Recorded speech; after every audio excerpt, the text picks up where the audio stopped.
Assalamualaikum warahmatullahi wabarakatuh. Perkenalkan, nama saya Agung Satria Putra, NPM 2411080002. Saya dari Universitas Islam Negeri Raden Intan Lampung, Fakultas Tarbiyah dan Keguruan, Prodi Bimbingan Konseling dan Pendidikan Islam. Di sini saya akan membahas sedikit tentang kerusakan lingkungan dan kontribusi Islam dalam pemeliharaan lingkungan hidup. Dalam mata kuliah Islam dan Lingkungan Hidup yang diampu oleh Dr. Ali Murtado, MSI. Baiklah, kontribusi Islam dalam pemeliharaan lingkungan hidup, yaitu kita sebagai pemimpin atau khalifah dalam Islam, manusia dianggap sebagai pemimpin di muka bumi, yang artinya kita diberi tanggung jawab untuk menjaga dan merawat bumi, bukan merusaknya. Kita tidak boleh egois hanya memikirkan kepentingan diri sendiri, tetapi harus berpikir panjang agar alam kita tetap terjaga dan untuk generasi-generasi berikutnya. Yang kedua, Islam itu melarang kita merusak lingkungan, di mana Allah melarang manusia melakukan kerusakan di bumi seperti membuang sampah sembarangan, mencemari air, atau menebang pohon tanpa aturan. Dalam Islam, menjunjung tinggi keseimbangan alam. Jadi, semua tindakan yang merusak lingkungan dianggap dosa. Dalam Islam juga mengajarkan kita untuk menanam pohon dan dianggap sebagai ibadah. Islam sangat menganjurkan menanam pohon, bahkan Nabi Muhammad SAW berkata, kalau ada orang yang menanam pohon dan pohon itu bermanfaat bagi makhluk hidup lain, maka ia akan mendapatkan pahala. Ini menunjukkan bahwa merawat tanaman dan alam adalah bagian dari ibadah. Di dalam Islam juga kita diajarkan untuk memperlakukan hewan dengan baik, di mana dalam Islam hewan adalah makhluk ciptaan Allah Subhanahu wa Ta'ala yang harus kita hormati. Kita tidak boleh menyiksa hewan, membunuhnya tanpa alasan atau memperlakukannya dengan kejam. Bahkan ada kisah dalam Islam tentang seseorang yang masuk neraka karena menyiksa seekor kucing. Kita juga dianjurkan untuk berhidup hemat dan tidak boros. Dalam Islam mengajarkan kita agar tidak boros, seperti memakai air secukupnya saat berwudu dan juga tidak membuang makanan. Hidup sederhana serta hemat bukan hanya baik untuk diri kita sendiri, tetapi juga untuk menjaga alam agar tidak cepat rusak karena ulah manusia. Dan kita juga harus menggunakan sumber daya alam dengan bijak, di mana kita harus mengambil sesuai dengan kebutuhan kita, seperti air, tanah, kayu, harus kita gunakan dengan bijak dan secukupnya. Jangan dihabiskan untuk keuntungan sesaat. Dalam Islam, kita diajarkan untuk berpikir jangka panjang dalam menjaga alam dan agar tetap lestari. Selanjutnya yaitu kerusakan lingkungan. Apa itu kerusakan lingkungan? Kerusakan lingkungan adalah proses deteriorisasi atau penurunan mutu lingkungan yang ditandai dengan adanya hilang sumber daya tanah, air, udara, flora dan fauna, serta kerusakan ekosistem, yang mana ini menyebabkan lingkungan menjadi kurang dan tidak berfungsi lagi dalam menunjang pembangunan yang berkesinambungan. Apa saja jenis-jenis pencemaran lingkungan tersebut? Yaitu pencemaran udara, yang mana ini disebabkan oleh zat polutan dari AC, kendaraan bermotor, hair dryer, pembakaran sampah, pestisida, dan aktivitas berasap. Yang kedua yaitu pencemaran air, di mana yang disebabkan oleh zat polutan seperti insektisida, kotoran, limbah, pupuk, sampah air yang menjadi berbau, keruh, dan berwarna. Yang ketiga yaitu pencemaran tanah, yang disebabkan oleh polutan dari tumpahan minyak, limbah cair, pestisida berlebihan, cairan sampah, dan zat berbahaya lainnya. Apa saja penyebab kerusakan lingkungan itu? Yaitu pertama karena faktor manusia. perilaku tidak bertanggung jawab dari manusia, dan ego yang berlebihan, serta eksploitasi alam dan tidak peduli lingkungan. Contohnya yaitu ilustrasi orang yang berperilaku egois dan tidak bertanggung jawab, serta eksploitasi alam dan tidak peduli akan lingkungan sekitar, dan dengan membuang sampah sembarangan tanpa memperdulikan dampak negatif yang bisa ditimbulkan oleh sampah. Sampah hanya terurai 100% dalam jangka waktu yang sangat lama, yaitu 100 tahun.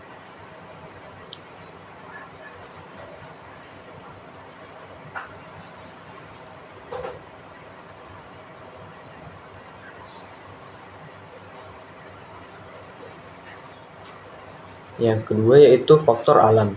Contohnya seperti curah hujan yang berlebihan, letusan gunung Merapi, gempa bumi, tanah longsor, badai, kekeringan, dan tsunami.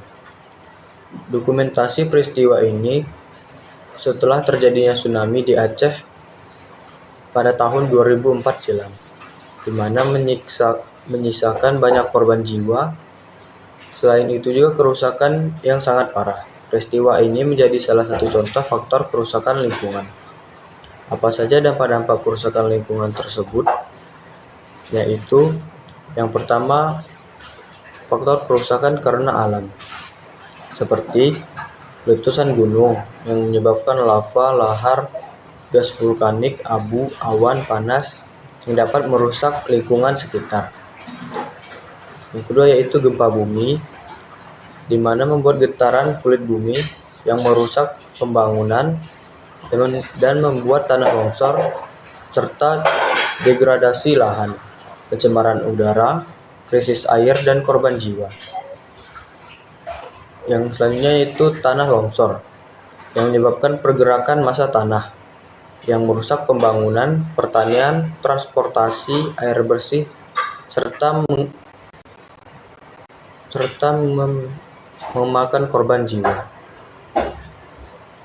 Yang keempat yaitu banjir, yang menyebabkan terendamnya daratan, yang menyebabkan kerusakan fisik, air bersih tidak terkontaminasi, pencemaran lingkungan, dan penyakit, serta memakan korban jiwa.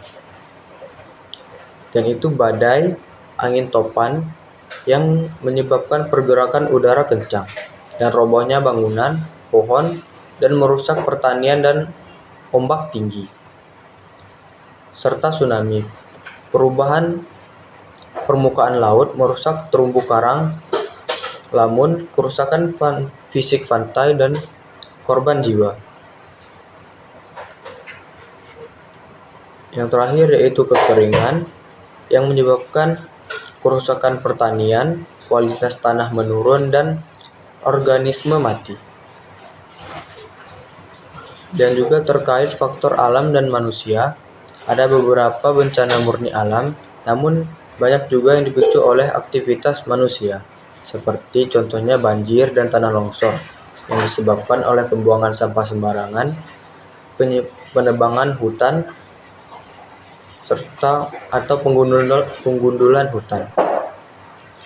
Yang kedua yaitu kekeringan akibat kurangnya cadangan air dan tanah karena ulah manusia. Berikut adalah beberapa solusi untuk mengatasi kerusakan lingkungan.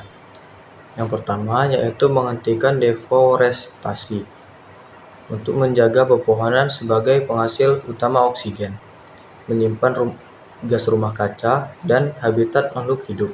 Contohnya, menghentikan deforestasi adalah dengan menjaga pepohonan dan melakukan reboisasi seperti yang dilakukan di lahan kritis di Jawa Tengah seluas 251.000 hektar yang berhasil dipulihkan. Hal itu dilakukan dengan program reboisasi dan penghijauan di hutan negara dan hutan rakyat di Jawa Tengah sejak periode pertama Gubernur Jawa Tengah Ganjar Pranowo menjabat di tahun 2014 lalu.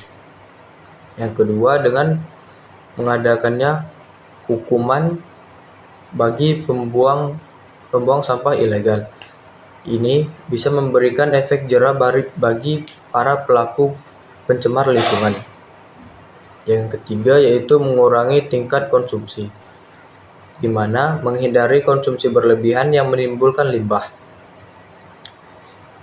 Seperti contohnya pada Universitas Airlangga, di mana mereka mengurangi penggunaan bahan sintesis pada pemakaian secara berlebihan dan menerapkan kapsul wardrobe adalah konsep fashion yang berfokus pada pemakaian minimalis namun fungsional sebagai item yang dapat dipadukan untuk menciptakan berbagai tampilan yang berbeda. Prinsip dasarnya adalah kualitas lebih tinggi daripada kuantitas. Yang keempat yaitu menggunakan kembali atau mengurangi sampah. Untuk efisiensi penggunaan barang, daur ulang, dan kreativitas dalam pemanfaatan barang lama. Guna untuk mengurangi, menjaga lingkungan. Mengelola kembali sampah menjadi barang yang bermanfaat. Contohnya yang dilakukan oleh pemerintahan Kabupaten Aceh Besar melalui Dinas Lingkungan Hidup.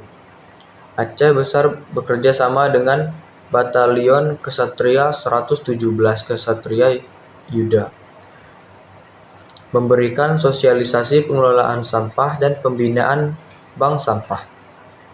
Yang kelima yaitu menghindari plastik atau mengurangi penggunaan plastik sekali pakai yang digunakan pada barang yang dapat didaur ulang. Contohnya yaitu di Surabaya, di mana Gubernur Jawa Timur Khofifah Indra Prawasa mengajak masyarakat untuk mengurangi sampah plastik dalam kegiatan sehari-hari. Salah satunya untuk menghindari penggunaan sedotan plastik. Yang keenam yaitu pendidikan lingkungan sejak dini, di mana anak-anak diajarkan dampak kerusakan lingkungan dan perilaku ramah lingkungan sejak sekolah. Untuk membangun semangat cinta dan peduli terhadap kelestarian bumi, mengelola taman di Taman Kanak-kanak atau TK. Melalui serangkaian kegiatan bertajuk Aku Cinta Bumi yang terintegrasi dalam proyek penguatan profil pembelajaran Pancasila atau P5, di mana anak-anak usia dini diajak untuk menjadi garda terdepan dalam menjaga lingkungan sejak usia belia. Kegiatan inspiratif ini berlangsung selama 4 hari. Berikut video contoh kerusakan lingkungan akibat ulah manusia agar kita tersadar betapa pentingnya menjaga lingkungan. Sebelumnya, sekian pembahasan dari saya akhiri. Wassalamualaikum warahmatullahi wabarakatuh.